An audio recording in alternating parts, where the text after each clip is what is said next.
All right, everybody who is ready for the 2007 NFL Draft, we have the Baltimore Ravens picking number 1, which totally shocked me, but because they have one of the best defenses in the league. They had a solid running attack we have Lawrence Maroney, we have Chris Taylor, the wide receiver. They added Derek Mason. Mark Bulger made the playoffs for his first 3 years, but then they started to decline. So here they are with the first overall pick. They did release Mark Bulger, and you wonder why. To add Jamarcus Russell, quarterback. Again, he is likely going to be a superstar in this league. I know it's one of those things where even though he didn't turn out in real life, he has a great chance to turn out here for the Baltimore Ravens. Great addition for them. I think that when you have a chance at the caliber that Jamarcus Russell presented at the time, the Ravens will be thrilled to have this selection. Now we look at number 2. Who is the Washington team going to draft? And they decide that despite being a very bottom feeder team, they're not going with the wide receiver. They're not going with the offensive line. They want the best defensive player in the game, Gaines Adams, right end. You can sit there and tell me this is a terrible pick, and maybe it is. But with their team logo and their team name, they don't have to make all the best choices.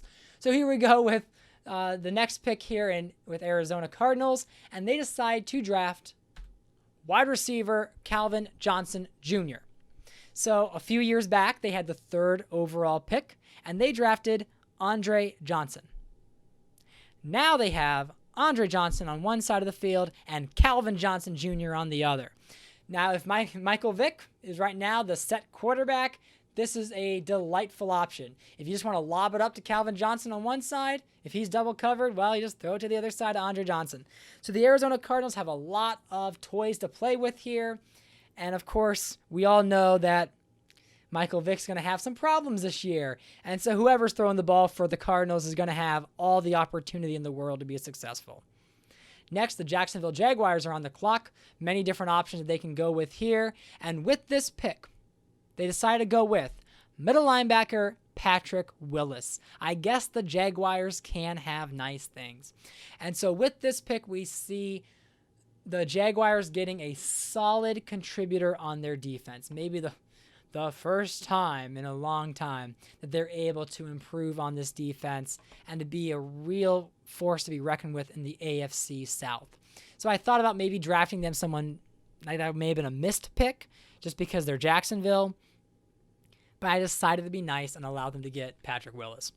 Now with the 5th overall pick, the San Francisco 49ers select free safety Laurent Landry. So they are set with their O-line. They're set with their wide receiving core somewhat. I mean, they're not going to reach on Ted Ginn here. They probably would have went with Calvin Johnson Jr.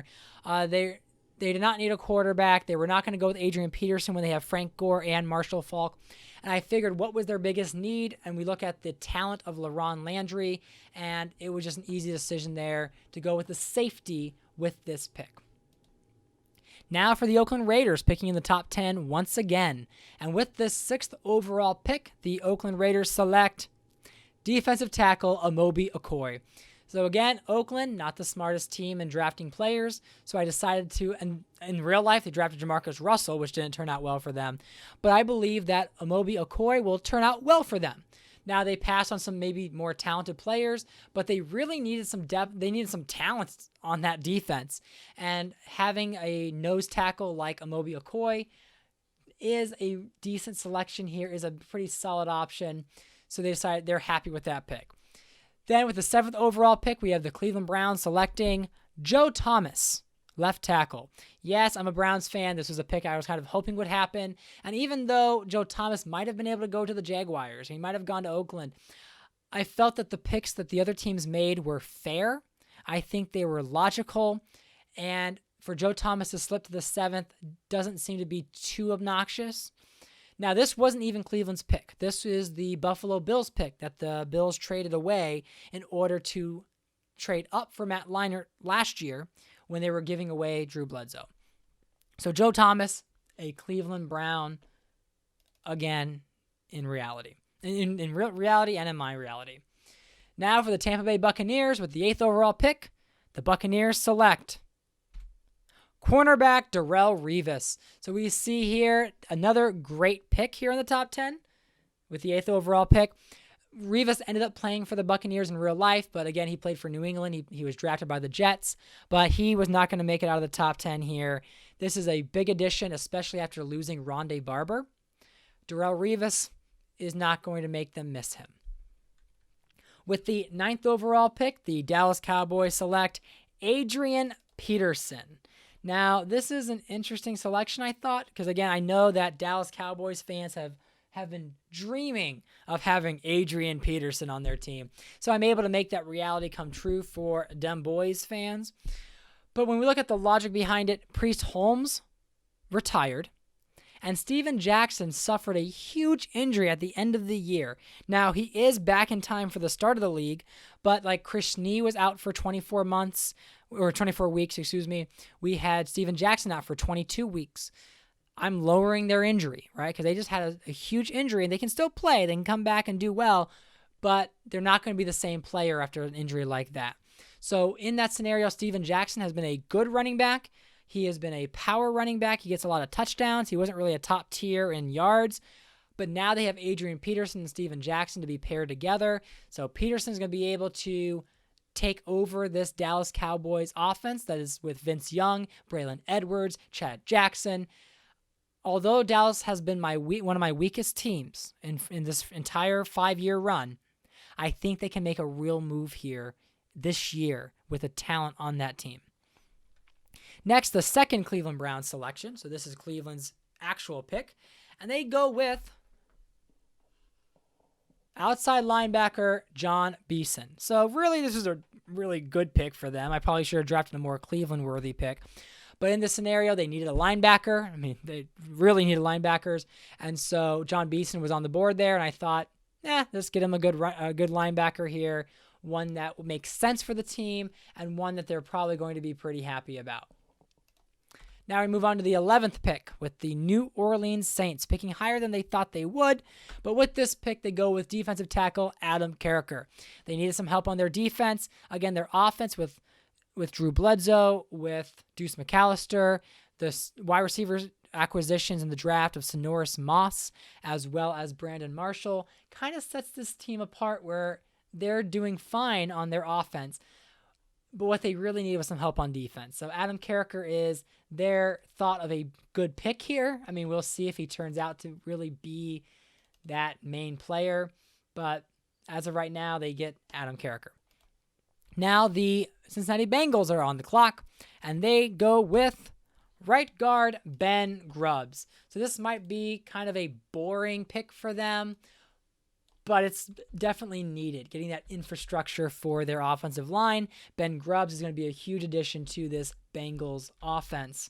Even though he's not going to be catching passes and running in touchdowns, he's going to be making that happen better for them because they want to get over that hump where they are right on the verge of the playoffs every year. Sometimes they make it, sometimes they don't. They want to make it, and I think Grubbs is going to help them do that. Next, we have the New York Jets picking number 13, and the New York Jets select offensive tackle Levi Brown. So Levi Brown slips out of the top 5. I mean, he was picked very high in the real draft. Slips to 13 here. The Jets needed some help on the offensive line. They never got to Brickashaw Ferguson, so they got somebody now who can act as that anchor on the offensive line. Next, we have the Chicago Bears picking number 14. And with that 14th overall selection, they pick quarterback Brady Quinn. So Quinn comes off the board much earlier in my reality than in real life. He didn't slip all the way to the 20s. Cleveland passed on him because they have Jeff Garcia, Bruce Gradkowski, Charlie Fry. They've got some quarterback competition there. Chicago did sign Kerry Collins, but Kerry Collins has kind of been a journeyman quarterback so far. And so with a chance to get that Midwestern player in Brady Quinn from Notre Dame, the Bears decided that this was a trigger they wanted to pull, and Brady Quinn may be the starting quarterback for the Chicago Bears. As for number 15, the Detroit Lions, Detroit's selection is outside linebacker Lawrence Timmons. So another pick that Again, Detroit doesn't normally draft well, but here I am giving them a good player in Lawrence Timmons. They need some more power on their defense. They had some good decisions before to help improve their defense. They have Sean Rogers there on the defensive line. And now they have Lawrence Timmons as a linebacker. So good addition there for them. Next, for the 16th overall selection, the Tennessee Titans select Ryan Khalil. This is another pick that maybe they could have maybe got a better player at this selection, and they might have reached on Khalil. I'm sure experts are looking at this pick confused a little bit, but this was a major need for them on their offensive line. And with Rivers and with Michael Bennett, and this team is a very solid team, and they want to be able to get to the playoffs and overcome the Colts and the Texans and even keep the Jaguars in fourth. And the only way they're going to do that is by polishing up their offensive line, getting that infrastructure set up. Next, with the 17th overall selection, the Kansas City Chiefs select halfback Marshawn Lynch. Now, the Kansas City Chiefs have been doing a dual running back with Tatum Bell and Dominic Davis. Both like 72, 73 overall, and they've done a fair job. But the problem is Davis fumbles all the time. And I thought that as the Chiefs, they just made a huge investment in their offense. They got Donald Driver at wide receiver. They got Dallas Clark at tight end. And now they're able to get the bruising back Marshawn Lynch, who I think is going to be huge for them as they try to take the top of the AFC West against Denver and Chargers. Now, the next pick here, the Denver Broncos, they're picking earlier than they should be, and that's because I had the glitch where I lost all the draft picks for certain teams. Denver was one of them. When I was moving them around, somehow they ended up getting all the 18th picks, and I just left it. So forgive me for not having the Broncos picking probably 22 is where they probably should be picking, but they're picking 18th. And with that 18th selection, with that little advantage they've got, they go with defensive tackle Justin Harrell. So was it really an advantage? But they needed some defensive help, so they wanted some more depth on their D-line, so they go with Justin Harrell. Next, the Philadelphia Eagles select wide receiver Ted Ginn Jr. So the Eagles need some help there with the passing game. They haven't really had a top-tier wide receiver. I think they had Eric Moulds for a little bit, but now they have a young rookie who is super fast, someone to give Donovan McNabb, who is the highest rated quarterback, an actual receiving option, a speedy option. Now the St. Louis Rams are on the clock, and again, they have been dismantled, so they're going to need some help. And with this 20th overall pick, the St. Louis Rams select defensive end Jarvis Moss. Now, Jarvis Moss here slips. In the real life, he was picked much higher because he was seen as a better option. We know in reality he's not, but St. Louis doesn't know that, and they're still sticking with their choice. Next, with the 21st overall selection, the Atlanta Falcons select wide receiver Robert Meacham. So they do have Larry Fitzgerald, but they lost Kelly Washington and Bethel Johnson in free agency. They kind of needed that other wide receiver help. And so Fitzgerald worked out really well for them. And now we'll see if Robert Meacham is going to give A.J. Feely or Jason Campbell, whoever ends up starting next year, a better chance. Next, we have the Miami Dolphins selecting at number 22, and their selection is cornerback Aaron Ross. So again, this is where they lost Madison, they lost Patrick Surtain, so now they're getting one of the better cornerbacks, which there were a handful of good cornerbacks, and they're going to start flying off the board shortly because the DBs are good in this draft class, and I haven't really been picking them early on. So the Dolphins are able to find a substitute for losing some top-tier cornerbacks. We'll see if Aaron Ross can step up and keep Miami in the postseason.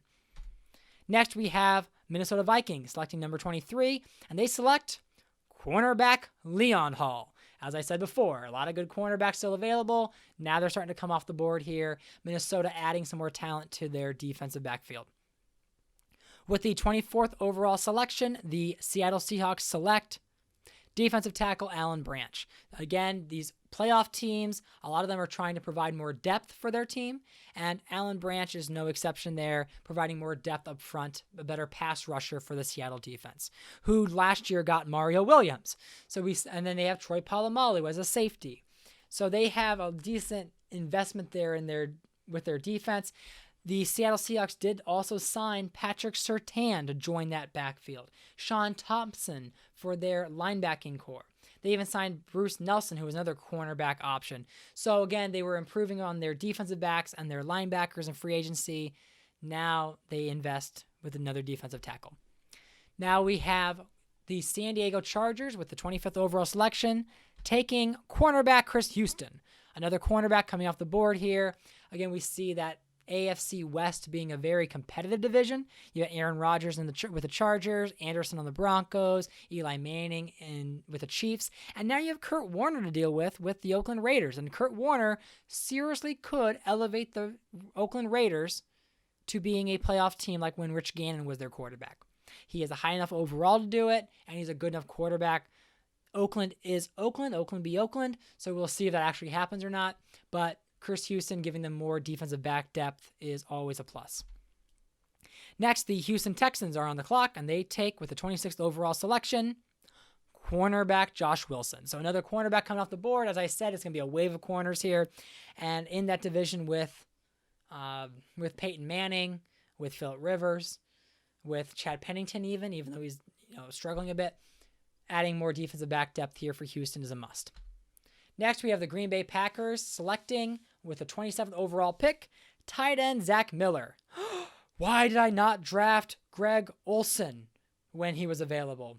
Well, that's because there was a storyline where Greg Olsen dropped 40 spots in the draft. So I thought to myself, do I stick with real life or do I play along with the story? So I decided to play along with the story, and so Zach Miller was looking to be the best tight end in the draft. So the Packers decided to go with the best tight end in the draft, Zach Miller. I know.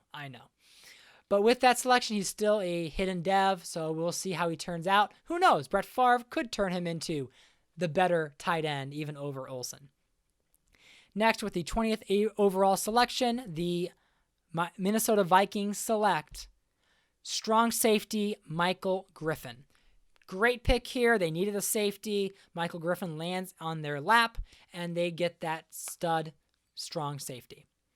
Then we have the 29th overall selection, the Carolina Panthers select David Harris. So with John Beeson off the board going to Cleveland, the Panthers losing Junior Sue, who was the veteran outside linebacker, maybe the veteran anchor of their defense, they go and replace him with David Harris. So that ferocious Panthers defense that I talked about, and with their additions of trading for Ty Law from the Patriots, Antonio Pierce, the middle linebacker, stud from, I believe, the Giants, they now add David Harris to fill that other void.